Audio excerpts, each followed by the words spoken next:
Y a-t-il un destin plus cruel que celui de mourir seul, disparaître sans laisser de traces, sans famille, sans amis, sans personne pour prononcer votre nom une dernière fois?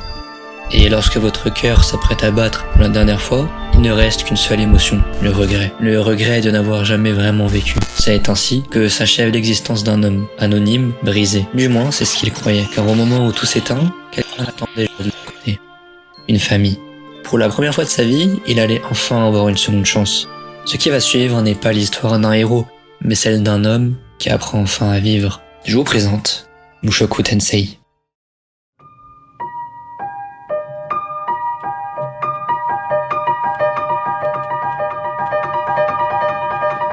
I used to dream if I had just one more chance, I could get back to normal, do things right. Too little, too late. No one reaches out anymore. Why would they? I won't actually change. Lorsqu'il ouvre les yeux, quelque chose ne va pas. Il ne voit presque rien, son corps refuse de lui obéir. Les voix qui l'entourent lui sont inconnues, pourtant il comprend rapidement une chose, il n'est pas mort. Ou plutôt, il est de nouveau en vie. Sous le regard bienveillant de deux inconnus, Paul et Zenith Greyrat, l'homme qui n'avait jamais réussi à vivre sa première existence vient de naître une seconde fois. Mais si son corps est différent, son esprit, lui, est resté le même. Il n'a pas changé. Il est simplement revenu au tout début. Contrairement à la majorité des isekai, Mushoku Tensei ne cherche jamais à faire croire que son protagoniste est devenu une meilleure personne du jour au lendemain. Ses souvenirs sont toujours là, ses traumatismes aussi, mais ses défauts également. Rudeus reste curieux, et surtout, il reste profondément pervers. C'est d'ailleurs l'une des raisons de pourquoi l'œuvre divise autant. Beaucoup de spectateurs découvrent un protagoniste dont les actions sont dérangeantes, voire parfois répugnantes. Et cette réaction, elle est parfaitement compréhensible. Très vite, un détail attire son attention. Dans ce monde, la magie existe. D'abord simple curiosité, elle devient rapidement une obsession. Alors que les autres enfants découvrent à peine le monde qui les entoure, Rudeus passe des heures à feuilleter le grimoire laissé par sa mère. Il répète les mêmes gestes, encore et encore. Il échoue, recommence, puis finit par faire apparaître une simple boule d'eau. Rien de spectaculaire, mais pour lui c'est une révélation. Dans son ancienne vie, chaque tentative se terminait par un abandon. Cette fois, ses efforts produisent enfin un résultat. Ce détail paraît anodin, il ne l'est pas. Conscients du talent exceptionnel de leur fils, Paul et Zenith décident alors d'engager une préceptrice. C'est ainsi que Roxy entre dans sa vie. Au début, leur relation est presque banale, une professeure, un élève. Mais très vite, une autre facette de Rudeus refait surface. Alors qu'il accumule les progrès en magie, certains comportements hérités de sa première vie n'ont pas disparu. Son regard sur Roxy dépasse parfois celui d'un simple enfant. Certaines scènes mettent volontairement le spectateur mal à l'aise et c'est précisément à ce moment que l'œuvre commence à diviser. Le récit ne cherche pas à dire qu'il est devenu quelqu'un de bien, il montre simplement qu'il ne l'est pas encore devenu. Après des progrès fulgurants et sa capacité rare à lancer des sorts de magie sans incantation, arrive une scène qui passe presque inaperçue. À la fin de leur apprentissage, Roxy propose une simple sortie en dehors de leur maison. Quelques mètres à parcourir, rien de plus. Rudeus s'avance jusqu'au portail de la maison, puis son corps s'arrête. Son souffle devient court, le paysage disparaît, à sa place reviennent les souvenirs de son ancienne vie. Les moqueries, les coups, les visages de ceux qui l'ont humilié jusqu'à le pousser à s'enfermer pendant des années. Le monde n'a pas changé, lui ici. À cet instant, le premier véritable adversaire de Rudeus n'est ni un monstre ou encore un démon, c'est son passé. Roxy ne prononce alors pas un grand discours, elle ne lui donne même pas une leçon de vie, elle lui tend simplement la main. Car ce jour-là, Rudeus ne découvre pas seulement le monde, il découvre qu'il est encore capable d'aller vers lui. Et c'est précisément à cet instant que Mushoku Tensei cesse d'être une histoire de réincarnation pour devenir celle d'une reconstruction.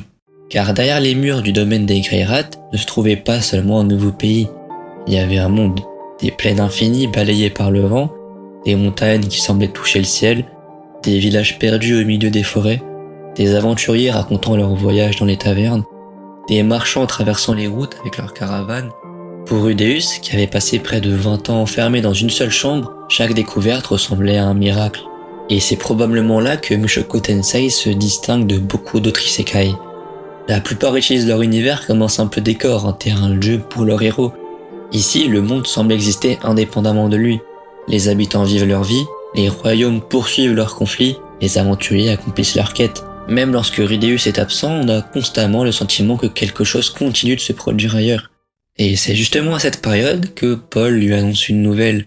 À seulement 7 ans, Rudéus va quitter la maison familiale. Sa mission est simple, devenir le précepteur d'une jeune noble appartenant à une branche éloignée de la famille Greyrat. Son nom est Aerys.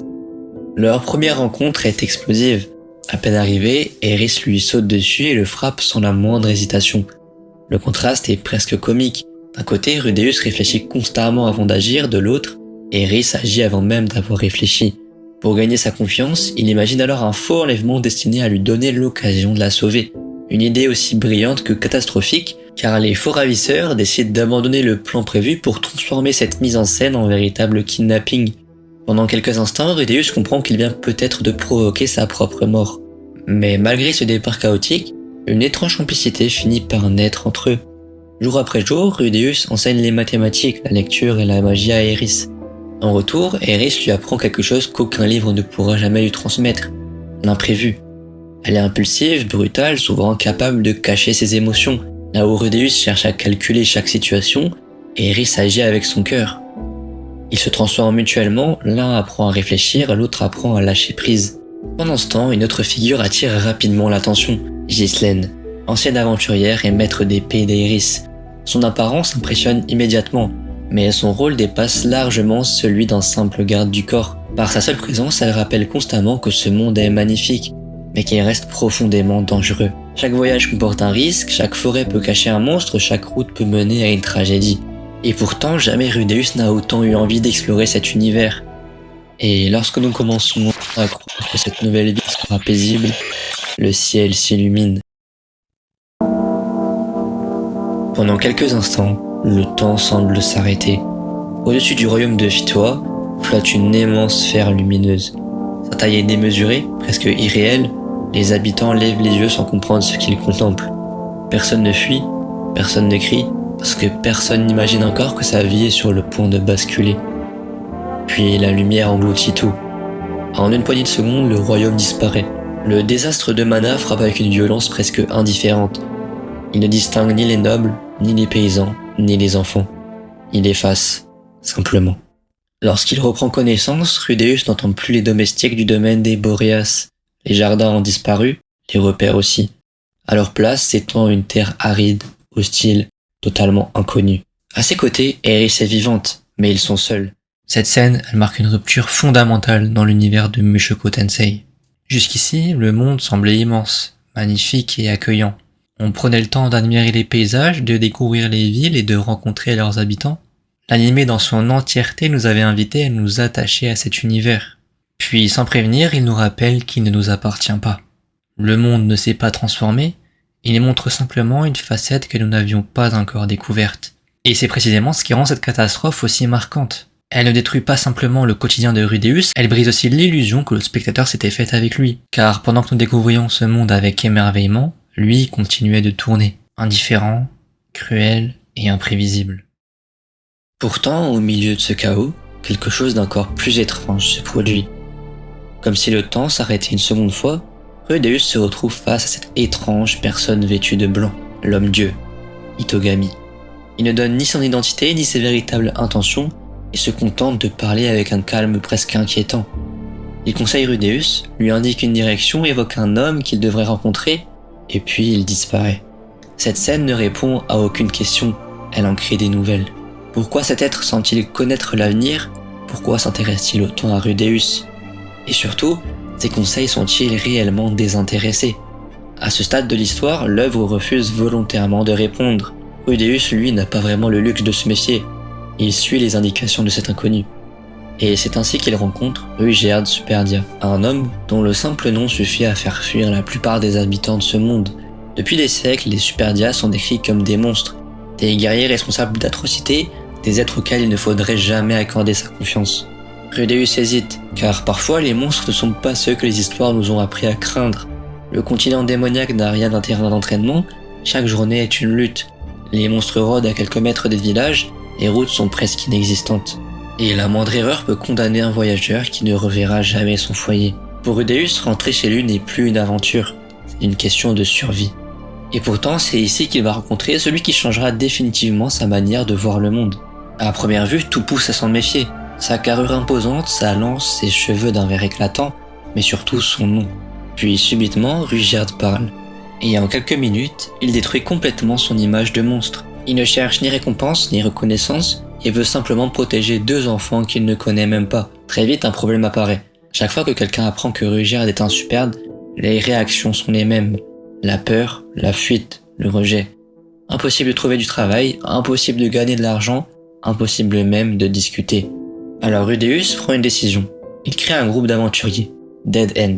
Mais ce nom n'a rien d'un hasard. Il transforme volontairement la réputation de Rudyard en légende. Plutôt de cacher complètement son identité, il construit un récit dans lequel le mystérieux Dead End devient un aventurier redoutable, suffisamment célèbre pour que son nom précède ses cheveux verts. Pour la première fois, Rudeus utilise son intelligence non pas pour lui-même, mais pour quelqu'un d'autre. Et c'est ici que commence une relation fascinante, parce que ces 2 personnages ne pourraient pas être plus différents. Rudeus réfléchit, Rudyard agit. Rudeus accepte de mentir lorsqu'il pense que cela permettra d'obtenir un meilleur résultat. Rudyard refuse catégoriquement. Leurs disputes deviennent fréquentes, parfois même violentes. Et pourtant, aucun des 2 n'a réellement tort. Petit à petit, chacun commence à influencer l'autre. Rudeus apprend que toutes les situations ne peuvent pas être résolues par la ruse. Rudyard comprend que protéger quelqu'un demande parfois plus que de simplement manier une lance. Ils grandissent ensemble, pas parce qu'ils pensent de la même manière, mais précisément parce qu'ils pensent différemment. Pendant ce voyage, Rudeus continue également de recevoir les visites de cet étrange personnage apparu après le désastre de Mana, Itogami. À chacune de ses apparitions, le même schéma se répète. Il apparaît dans ce vide blanc, il sourit, il donne un conseil, puis il disparaît. Et le plus troublant, c'est que ses conseils fonctionnent. Grâce à lui, Rudeus rencontre des personnes qui lui sauvent parfois la vie, évite certains dangers, trouve des solutions auxquelles il n'aurait jamais pensé. Alors une question commence naturellement à s'imposer. Pourquoi aider un simple garçon? Pourquoi lui plutôt qu'un autre?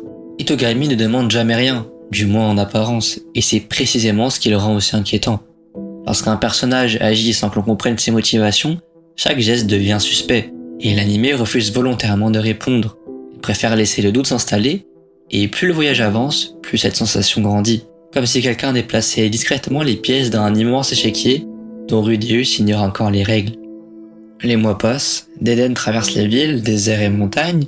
Au fil des rencontres, Rudeus découvre un monde où les démons peuvent être bienveillants, où les humains peuvent se montrer cruels, et où les préjugés font parfois plus de dégâts que les monstres eux-mêmes.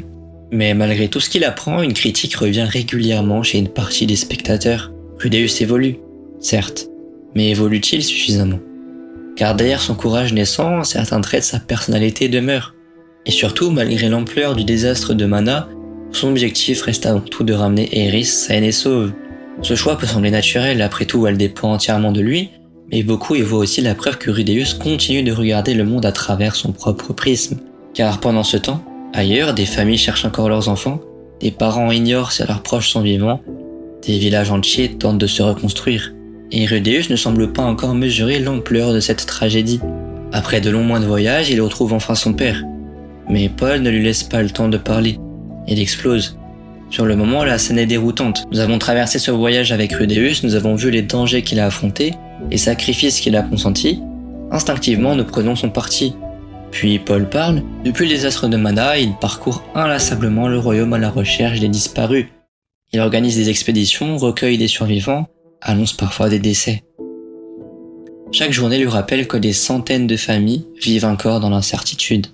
Et au milieu de tout cela, son propre fils lui raconte son voyage presque comme une aventure. Paul comprend soudain quelque chose. Rudeus n'a jamais vraiment réalisé l'ampleur de la catastrophe, et le spectateur aussi. Alors, qui a raison? Le père qui reproche à son fils de n'avoir pensé qu'à lui, ou le fils qui estime avoir fait tout ce qui était en son pouvoir? Cette confrontation détruit quelque chose chez Rudeus.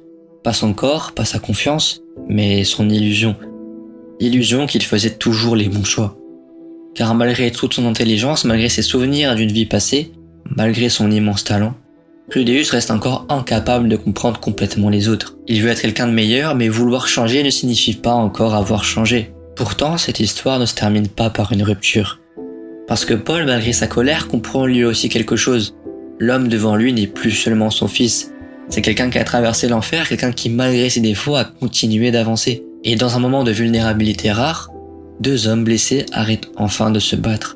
Ils parlent, ils boivent, ils acceptent leurs erreurs. Pour la première fois depuis longtemps, un père et son fils cessent de chercher qui avait raison. Ils cherchent simplement à se comprendre. Et c'est peut-être l'une des premières vraies victoires de Rudeus. Pas une victoire magique, pas une victoire obtenue par la force, une victoire humaine. Ici, il apprend enfin à tendre la main. Mais alors qu'une paix fragile semble revenir, le monde décide une nouvelle fois de lui rappeler sa véritable nature.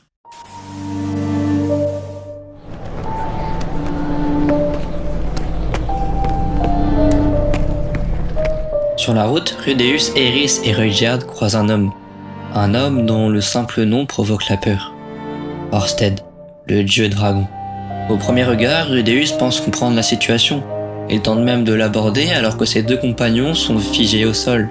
Mais cette fois, il est face à quelque chose qu'il ne peut pas comprendre. Parce que pour la première fois depuis sa renaissance, son intelligence, sa magie, son expérience ne lui sert à rien. Orsted n'est pas un adversaire.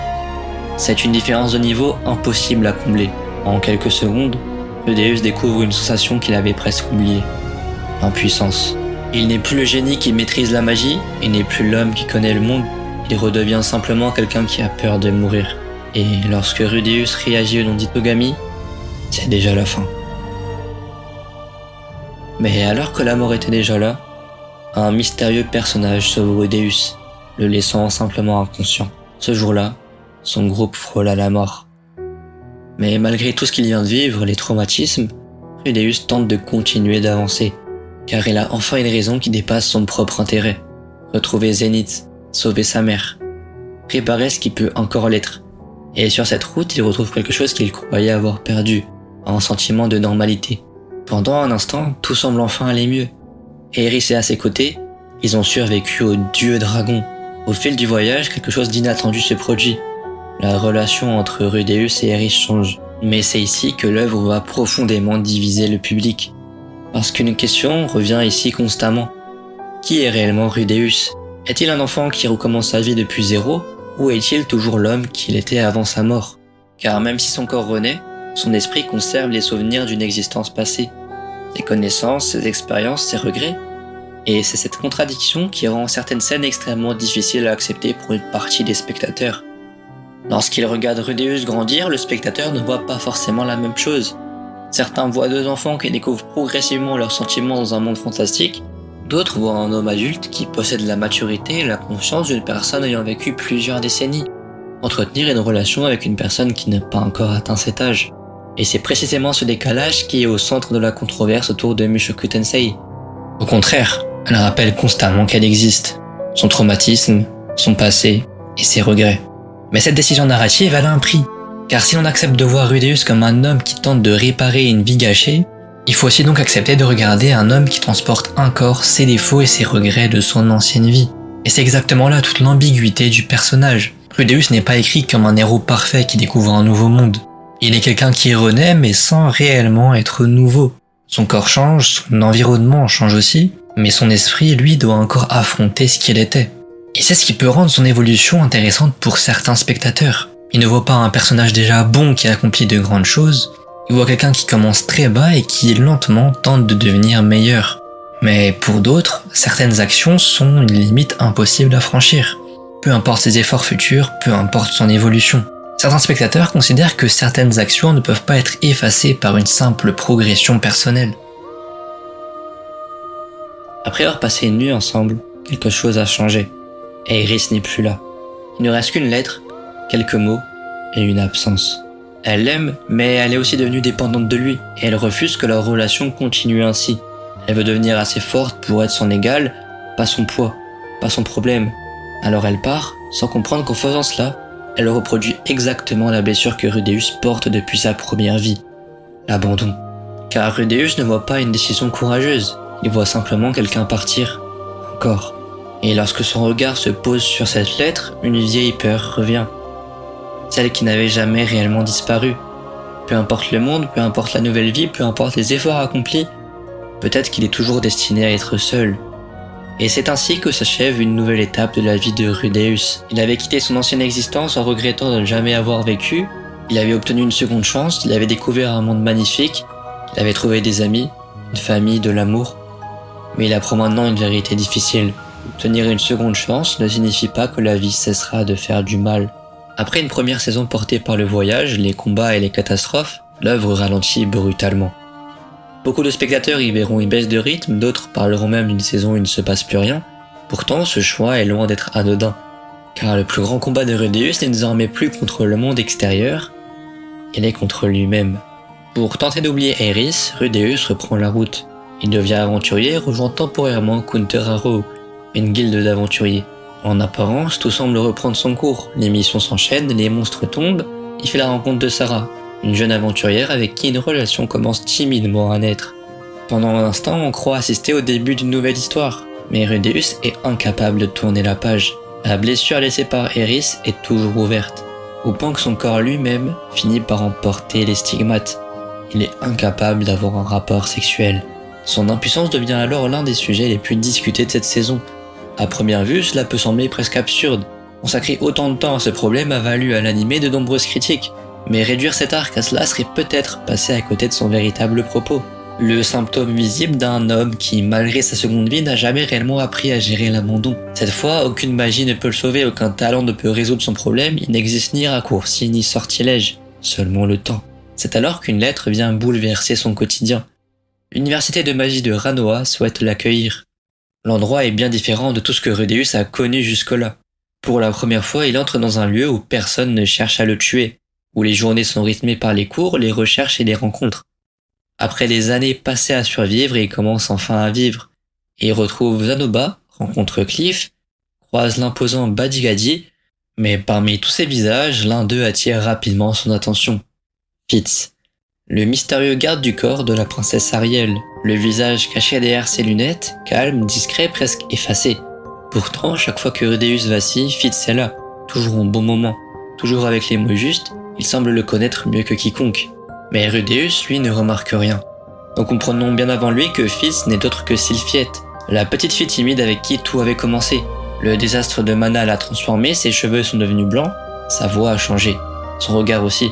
Mais au fond, elle reste la même, elle n'a jamais oublié Rudeus. Pendant que lui traversait le continent démoniaque aux côtés de Rugierd et d'Eris, Sylphie construisait sa propre vie. Elle est devenue la protectrice de la princesse Ariel, elle a grandi sans lui. Et c'est peut-être ce qui rend leur retrouvaille aussi touchante. Contrairement à Eris, Sylphie ne force jamais les choses. Elle n'essaye pas de remplacer celle qui est partie, elle attend, elle accompagne. Elle laisse simplement à Rudeus le temps de guérir. Lorsque son identité est enfin révélée, il ne s'agit pas d'un simple retournement de situation. C'est la preuve que malgré toutes les épreuves traversées, certaines personnes continuent de l'attendre. Leur mariage marque alors une étape essentielle. Non pas parce que Rudeus trouve enfin l'amour, mais parce qu'il découvre quelque chose qu'il n'avait jamais connu dans sa première vie. La stabilité, un foyer, une famille choisie. Et c'est ici que le parallèle entre les trois femmes qui ont marqué sa vie devient extrêmement fort. Roxy lui a appris à sortir de chez lui, Eris lui a appris à affronter le monde, Sylphie, elle, lui apprend enfin à y rester. Mais malgré cette nouvelle sérénité, une partie du public reste divisée. Pour certains, cette évolution est la récompense d'un personnage qui lentement apprend à devenir meilleur. Pour d'autres, son passé demeure impossible à oublier. Ses progrès existent, mais ne suffisent pas à effacer les comportements qui ont tant fait polémique dans la première saison. Plus Rudeus avance, plus la question devient difficile. À partir de quel moment considère-t-on qu'une personne a réellement changé ? Alors que tout semble enfin retrouver un semblant d'équilibre, une lettre arrive. Quelques lignes à peine. Gis a retrouvé Zenith. Mais pour la sauver, il aura besoin de toute la famille. Et une nouvelle fois, le bonheur de Rudeus ne sera qu'une parenthèse. Avant de rejoindre le groupe de Paul, un autre événement vient pourtant bouleverser notre compréhension de l'univers. Rudeus retrouve Nanaoshi, la mystérieuse femme qui accompagne Ørsted le dieu dragon et à qui Rudeus doit la vie. À la surprise générale, elle provient comme lui, du Japon. Depuis le début de l'histoire, nous pensions assister au destin exceptionnel d'un homme réincarné dans un autre monde. Mais Nanaoshi remet tout cela en question. Car contrairement à Rudeus, elle n'est pas née ici, elle a été transportée. Elle ne cherche pas à construire une nouvelle vie, elle veut rentrer chez elle. À travers ses recherches sur la téléportation, elle devient l'une des clés pour comprendre les anomalies qui entourent ce monde. Ces connaissances permettent également d'accélérer les déplacements et les préparatifs de l'expédition, rapprochant Rudeus du groupe de Paul plus rapidement. Et surtout, elle nous rappelle une chose. L'histoire de Rudeus n'est peut-être qu'une infime partie d'un mystère bien plus vaste. Les retrouvailles avec Paul sont bien différentes de leur première rencontre. Il n'y a plus de colère, plus de reproches, seulement un objectif, retrouver Zenith. En observant ces deux hommes côte à côte, il est difficile de ne pas penser au chemin parcouru. Pendant longtemps, Rudeus jugeait son père. Il le trouvait immature, égoïste, irresponsable. Aujourd'hui, Il commence enfin à comprendre qu'être adulte ne signifie pas avoir toutes les réponses. Cela signifie simplement continuer d'avancer malgré ses erreurs. Le groupe s'enfonce alors dans les profondeurs du labyrinthe, l'un des endroits les plus dangereux du monde. Chaque étage semble vouloir les engloutir, chaque combat les épuise un peu plus, et au bout de ce chemin ils retrouvent enfin Zénith. Mais entre eux et elle se dresse une hydre. Le combat est brutal, long, éprouvant. Rudeus donne tout, mais une fraction de seconde suffit. Alors que l'hydre s'apprête à le tuer, Paul s'interpose. Sans hésiter, sans réfléchir, il sauve son fils au prix de sa propre vie. Au moment où Rudeus comprend réellement qui était son père, il est déjà trop tard pour le lui dire. Dans sa première vie, Rudeus n'avait jamais compris ses parents. Dans sa seconde, il comprend enfin son père, juste avant de le perdre. Le sauvetage de Zénith apporte pourtant une victoire, en apparence. Elle est vivante, mais son regard est vide. Elle ne reconnaît plus son fils. Une nouvelle fois, Mushoku Tensei refuse la facilité. Même lorsque les héros atteignent leur objectif, ils ne récupèrent jamais complètement ce qu'ils avaient perdu. La mort de Paul plonge Rudeus dans une nouvelle spirale. Il s'enferme et il culpabilise. Il est persuadé d'avoir échoué. Encore. Et c'est à ce moment-là que réapparaît celle qui avait changé sa vie dès les premiers épisodes. Roxy, sa véritable maîtresse de magie. La personne qui lui avait appris à quitter sa chambre face à un Rudeus détruit par la culpabilité, elle refuse de le laisser sombrer. Elle reste auprès de lui, le réconforte et finit par passer la nuit avec lui. Cette scène est probablement l'une des plus controversées de toute la deuxième saison. Certains y voient un acte profondément humain, une femme qui comprend qu'un homme est au bord du gouffre et qui fait tout pour l'empêcher de sombrer. D'autres considèrent au contraire que Rudeus est dans un état émotionnel si fragile qu'il n'est plus réellement capable de consentir librement. Et le débat ne s'arrête pas là, car Rudeus est désormais marié à Sylphie. Pour une partie du public, cette décision est une trahison. Pour d'autres, elle s'inscrit dans un monde où la polygamie est culturellement acceptée, tout en restant moralement inconfortable. Encore une fois, Mushoku Tensei ne cherche jamais la simplicité. Même lorsque son protagoniste évolue, il continue de prendre des décisions discutables. Et c'est précisément ce qui rend son parcours si difficile à juger. Peut-on reconnaître les progrès d'un homme sans pour autant excuser toutes ses fautes? L'œuvre ne répond jamais clairement. De retour chez lui, Rudeus raconte tout à Sylphie. La mort de Paul, l'état de Zénith et Roxy. À la surprise de nombreux spectateurs, Sylphie accepte cette nouvelle réalité. Une décision qui, elle aussi, fera énormément parler. Pour certains, elle illustre l'amour inconditionnel qu'elle porte à Rudeus. Pour d'autres, elle soulève des questions sur la manière dont les relations sont écrites dans l'œuvre. Qu'on l'accepte ou non, une chose est certaine, Mushoku Tensei refuse constamment de proposer des situations confortables. Puis, la vie reprend son cours. Roxy rejoint la famille, Lucy grandit et Rudeus devient père. L'image est presque ironique. L'homme qui dans sa première vie avait fui sa propre famille est désormais responsable d'une nouvelle. Pour la première fois, quelqu'un dépend entièrement de lui, et peut-être est-ce là la plus grande victoire de Rudeus. Non pas être devenu parfait, mais être devenu capable d'assumer les responsabilités qu'il fuyait autrefois. Pourtant, au loin, Itogami continue de l'observer, Orsted poursuit sa route, et Nanaoshi cherche toujours un moyen de rentrer chez elle. Et l'on comprend alors que cette histoire n'était pas seulement celle d'une réincarnation, c'était le début d'un conflit bien plus vaste. Un conflit dont Rudeus n'aperçoit encore que les premières conséquences. Alors que Rudeus tente enfin de construire la vie dont il rêvait, quelqu'un loin de lui continue de se battre. Eris. Depuis son départ, une seule pensée l'habite, devenir plus forte. Non pas pour dépasser Rudeus, mais pour pouvoir enfin marcher à ses côtés. Chaque coup d'épée, chaque entraînement, chaque blessure est guidé par un seul regret, être parti sans avoir trouvé les mots. Car contrairement à ce que Rudeus croit depuis des années, Eris ne l'a jamais abandonné. Elle est partie parce qu'elle se sentait insuffisante. Elle voulait devenir digne de celui qui tant de fois avait risqué sa vie pour elle. Et c'est sans doute là toute la tragédie de leur histoire. Deux personnes qui s'aiment sincèrement, séparées non pas par un manque d'amour mais par un manque de communication. Pendant que Rudeus reconstruit sa vie, Eris sacrifie la sienne, avec l'espoir qu'un jour, leurs chemins se croisent à nouveau. Mais pendant que chacun poursuit son propre destin, une autre bataille se joue. Invisible, silencieuse. Depuis le début de cette histoire, une présence accompagne chacun des grands tournants de la vie de Rudeus, Itogami. Toujours en beau moment, toujours avec le beau conseil, toujours avec ce sourire rassurant. Au fil des saisons, nous avons appris à lui faire confiance exactement comme Rudeus. Après tout, sans lui, Rudeus n'aurait peut-être jamais rencontré Ruigerd, jamais retrouvé sa famille, jamais survécu à certaines épreuves. Alors pourquoi, à chaque apparition d'Itogami, un sentiment de malaise continue de grandir? Et la réponse porte peut-être un nom. Orsted, le dieu dragon, l'homme qui semble être le véritable monstre de l'histoire. Celui qui avait écrasé Rudeus sans le moindre effort, celui dont la simple présence inspirait la peur. Pourtant, à mesure que l'histoire avance, les rôles commencent peut-être à s'inverser. On sait que Orsted ne haït pas forcément Rudeus lui-même, il poursuit quelqu'un d'autre. Itogami. Et cette simple information suffit à bouleverser tout ce que nous pensions savoir. Si Orsted dit la vérité, alors pourquoi Itogami est-il autant Rudeus? Pourquoi intervenir à des moments aussi précis? Pourquoi aider chacun de ses choix? Par altruisme? Ou alors parce qu'il poursuit un objectif qui nous échappe encore? En y repensant, une étrange sensation apparaît. Depuis le premier épisode, chaque grande décision de Rudeus a été influencée par quelqu'un d'autre. Paul, Roxy, Eris, Rudyard, ou encore Itogami. À quel moment Rudeus a-t-il réellement choisi son propre chemin? Et si cette seconde vie n'était pas seulement une histoire de rédemption, mais aussi une histoire de manipulation? C'est précisément là que Mushoku Tensei change de visage. Pendant 3 saisons, l'œuvre raconte toute l'histoire d'un homme.